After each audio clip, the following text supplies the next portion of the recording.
Wow, it's actually warming up. It's been pretty cold lately. We've got the heat going. By the way, the furnace that I tuned up myself is doing just fine. No soot. Nice smooth ignition. I still got it. Anyway, as you can clearly see, the fall season is upon us, and it's pretty intense. We get a lot of leaves here. You can see that red oak across the street is just, ugh. Anyway, unlike most of my neighbors, I don't pay a crew to take care of my property. A lot of my neighbors do.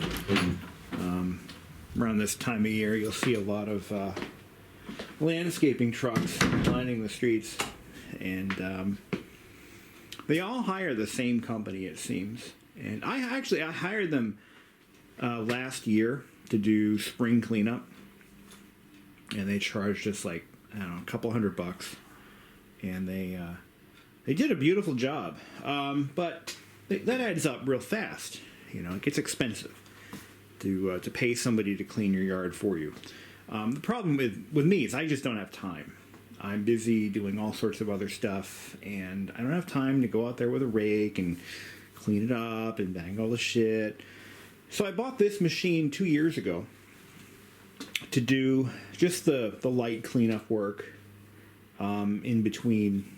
But I run this about once a week when the fall season begins and into December, when it's pretty much all done with.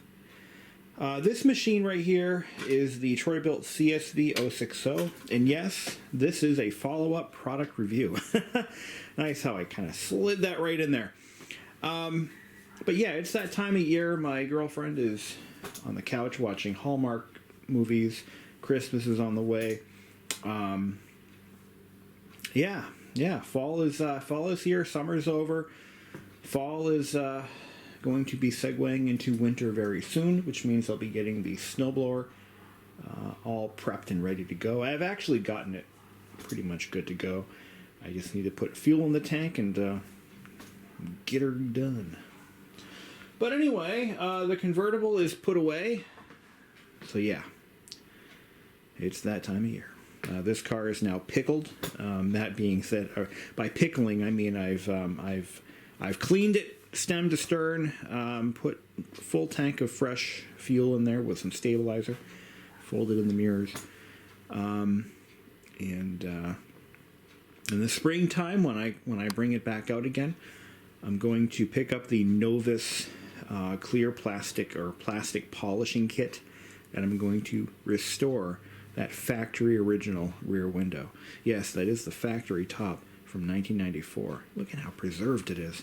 Anyway, that's not what we're here to talk about. Let's talk about the Troy-Bilt Chipper Shredder Vac. The good, the bad, the ugly. Is it worth buying? If you're looking for quick answers, yes. If you are trying to pick up leaves, this is the tool to use. It does a fantastic job of picking up leaves. Does not pick up acorns. And I don't know about pine needles because I don't have pine trees. But it does pick up those weird, I think those white pine leaf-looking things. We have them in the backyard. It works pretty well on those, and I'll demonstrate this for you guys in a minute. I'll because it's still daylight, so I can run this thing out. So let's talk about. So I bought this. I think I paid $550 back in fall of 2019. It was pre-pandemic. Supply chain issues hadn't happened yet. The pandemic hadn't happened yet. It was still a glimmer in someone's eye. I don't know who that might be, but anyway, so it was a different time. Hard to believe. It was a different time when I bought this machine just 2 years ago, and I mean, it's built like any other MTD product, which, well, it's poorly. It's poorly built. But it does the job. A couple of things I like about it. It's fairly lightweight when it's empty. The engine starts first pull every time I use it. It's not a gas miser. It goes through about a tank of fuel when I do. I could probably do the yard once and a half, so one time completely, and then half the yard on a full tank of fuel. We don't have a huge lot, and that's probably why. Unlike the earlier versions, this machine does not clog up like the early ones did. The older version of this machine, the original Troy-Bilt Chipper Shredder Vac, had the impeller mounted sideways. It was on a side shaft engine or a horizontal shaft engine, and it sucked everything through a hose that came off of the front snout. The hose would go up into the impeller, and it would get sucked and blown into a bag in the rear. So that is a design improvement, and again, 2 years of using this machine, and I can tell you that it doesn't really clog easily. What will clog it is if you're sucking up twigs that have fallen off the trees, which happens all the time in the fall, and those twigs can sometimes get sucked up sideways, which forms the basis for a clog. So that's pretty much the good. The bad, as I mentioned in my original review, the auxiliary suction hose for cleaning up your flower beds and nooks and crannies is useless. I actually don't even store the hose on the machine anymore because it keeps falling off. The nozzle that's on the end of that hose has already been replaced once because it broke due to poor design. When you're manipulating, here's the issue with that hose: is it's made with such a thick-walled clear plastic material that it doesn't have any flexibility. When you go to move the nozzle around when you're sucking up leaves and stuff, the whole machine moves with it because there's no flexibility. There's a high stress point right here, and I've already had the hose pop off the fitting because it's inflexible. Especially in cold weather, and in New England where I live, we're cleaning up our leaves in weather as low as 35, 40 degrees Fahrenheit. So the colder it is, the less flexible the hose becomes. And not only that, the way it was mounted to the side of the machine it's poor, because you could be traveling along, cleaning up the yard, and the hose just falls off. Terrible design. Absolutely failure of a design.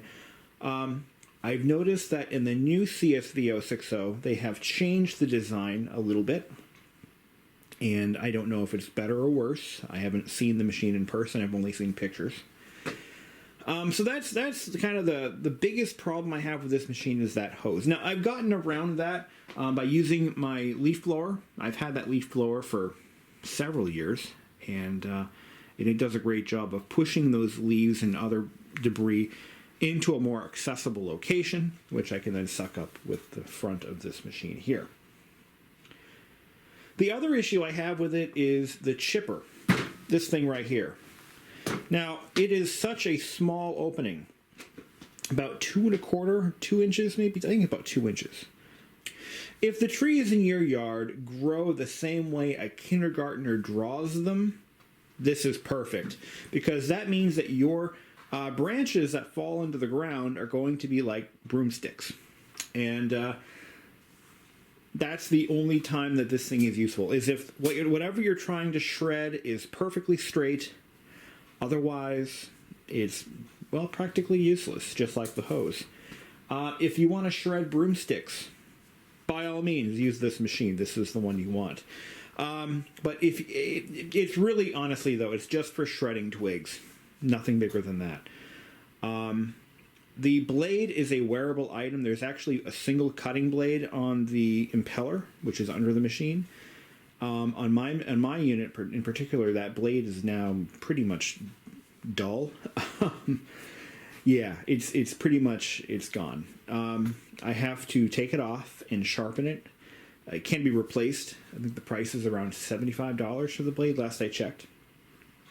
So if you buy one of these and you do shred a lot of twigs and branches, be prepared to replace that blade or sharpen it. Probably the best bet is to just sharpen it once in a while. Moving along, the bag is a consumable. It is made out of a nice dense felt-like material, and it has it's stitched together. Here's the problem: the way they designed this bag, it has this. I'm telling you, this is an afterthought. There's no way this is part of the original design. I believe they produced a prototype, and they're like, well, wait a minute, the bag will sag if we don't do something. This is the something that they did. They actually stitched this webbing into the seam of the bag. I mean, it's a failure point of all failure points. It's guaranteed that these are going to eventually rip out of the seam. So that actually started happening to mine. So I went out and I grabbed a hog ring plier set, and I used hog rings to re-secure this seam. That was about a year ago, and so far it's holding up pretty good. But eventually I will be replacing the bag, which, wait for this, the bag cost almost half as much as the machine's worth. No, really though, the bag is around $200. In fact, I'm going to take out my phone and I am going to see how much that bag actually costs, because I'm not really sure. Troy-Bilt CSV 060 bag. Let's see what it comes up as. Ah, it's actually cheaper. So it looks like it's $150 from Amazon. And that is actually from, I think it's from a legitimate reseller. But I'm seeing a price of $149.57. And it looks like that does not include this part right here, this plastic piece right here in the front that locks into the machine. If you need that, it's going to cost you $230. But that's a lot of money. That is a lot of money, and it's a consumable item, so it will eventually fail. And I'm looking at this. I got the part number 664-04029. And oh, I see what they do here. Okay, so you can buy the bag by itself for $150, or was it $150? $149, yeah. Or you can buy it with this piece right here. So you want to reuse this if you're replacing the bag. For both items, it's $225 plus shipping and handling. Yikes! That's a lot of money. I mean, $150, I guess, that's about what I would expect. But anyway, so I was able to fix mine with hog rings. It only took, now this is the thing, it only took 1 year for that to happen. And by that time, it was pretty much out of warranty. So just keep that in mind. And the 2-year limited warranty is only for the engine, as far as I know. So, which brings me to the engine. Now this is just I believe it's a Powermore, whatever Troy-Bilt could get from China, the cheapest. It is not a great engine, but it runs. It does its job. But after 2 years, it's starting to burn a little oil. And I'm a little concerned that it might actually be developing some internal crankcase pressure issues, which would indicate either maybe a clogged crankcase ventilation port or internal failure of some kind, that being worn piston rings. But it doesn't smoke yet. But I can smell a slight oil burning, little bit of an oil burning smell. When you worked on engines as long as I have, you tend to get a nose for those things. So the engine is probably not gonna last forever. I do regular oil changes, which, by the way, on this machine you do through the dipstick tube. You actually have to roll the machine onto its side with the dipstick removed and drain the oil out that way. You want to warm it up really good, let it run. That way the oil flows. Pour it out, put in some new 10W30 full synthetic, and you're off and running. I mean, what else is there to really say about this machine? Let's just see how it runs. Again, this is kind of a redo of the video I made 2 years ago. But I just kind of thought it would be important to show how the machine is aging and how it works, how it's really helped me a lot immensely. And it totally has. It's made my job a lot easier as a homeowner to keep my yard clean when all the leaves start doing their thing. All the trees, sorry. But yeah, MTD, let me point out a few poor quality, couple of things that are just out of this world shit quality. So we talked about the bag and these ridiculous afterthought hanging strap things, and the way they're mounted, it's like when the bag is full, you gotta pull these out, you gotta pull the strap up. It's just kludgy. This is kind of sharp. So, if you're walking by it, like if it's in your garage and you're walking by it, you can cut your leg open and bleed to death on the floor. Look at how this chute attachment works. Now, it looks like they just stamped this piece of metal out, maybe did it on the edge of a workbench with a hammer, and they just, look at these rivets. They're blind rivets put in this way. It's not elegant, but that doesn't affect the operation. It just doesn't look quality. It looks kind of hunky. What's the word? Chung? That's the word my dad used to use. Oh, that's kind of chung. I don't think that's politically correct anymore, actually. I don't think you can say that without getting in trouble. So demonetized. Now check this out. Now this is classic MTD right here. These bolts that secure the handle in position, they use these plastic wing nuts. These are designed to break if you try to manipulate them in temperatures below 30 degrees Fahrenheit. Yeah, I don't get it. Metal wing nuts are inexpensive. The one reason I think they might have used those is that they don't come loose easily because they're basically lock nuts. They're anti-vibration, so they won't loosen up under normal use. Which segues me into the next point. Stuff keeps coming loose on this thing. It's not out of balance. It's just the normal vibration of a single-cylinder engine, and but all these accessories keep coming loose. This screw right here, I have replaced about a dozen times, and I've even used Loctite on it. So I tighten every time I use this machine. This screw has to be retightened. In fact, I've got to tighten it now. So that's just the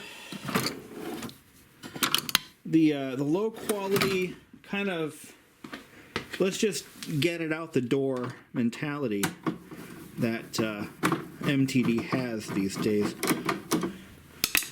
So what I'm going to do now, that actually screws into a plastic fitting, but I'm going to put Loctite on it and see if it does anything. I don't think it will, but we're going to try it. Because I'm tired of tightening that up. Every time something is loose, the machine gets that much louder. You can definitely hear it in the way the machine runs. Put a little Loctite on there. Loctite is an anaerobic, basically an adhesive, meaning anaerobic means that it sets up in the absence of oxygen. So, science lesson for the day. That's what anaerobic means. I'm going to pop this screw back in.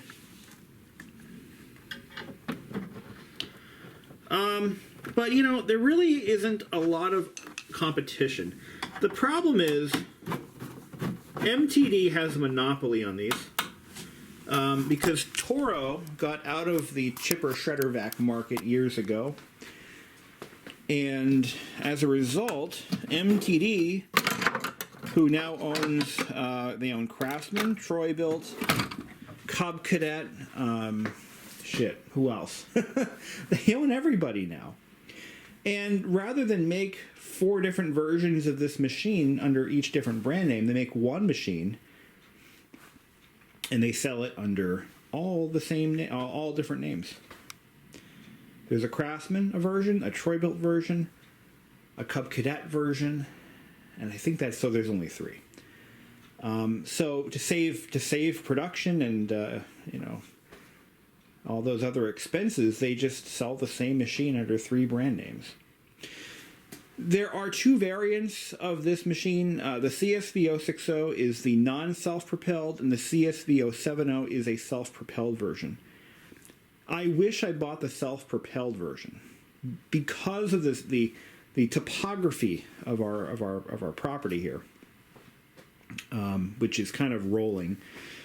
It would have been nice to have the self-propelled version, but I couldn't find one in my area. There were none available in 2019. I would have had to have waited, I think, a year, and that wouldn't have happened, would it? Had I waited until 2020. Who am I kidding? But they didn't have them in stock, and I'd have to order one. And I think, it was going to take some time to get one in, and I needed it that fall because we just had so many leaves. I was losing all hope. I was using my lawnmower to clean up the lawn, and it just wasn't doing a good enough job. That having been said, I've had 2 lawnmowers since I bought this house, and neither one of them does a great... In fact, I'll be honest, the Cub Cadet that I had previous to the Toro that I have now did a better job at cleaning up the lawn than the Toro does. Kind of figured that out. Toro's a better quality machine. You'd think it would, but no. Anyway. Without further ado, let's fire this thing up and see how she goes. Alright, engine's cold. Oh, by the way, the new version of this does not have a choke. It's an automatic choke. So this older model, it has a choke lever. So let's, and there's no dead man brake either, so let's keep that in mind. It should start on the first pull. Here we go.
So as you can clearly see and hear, it's loud.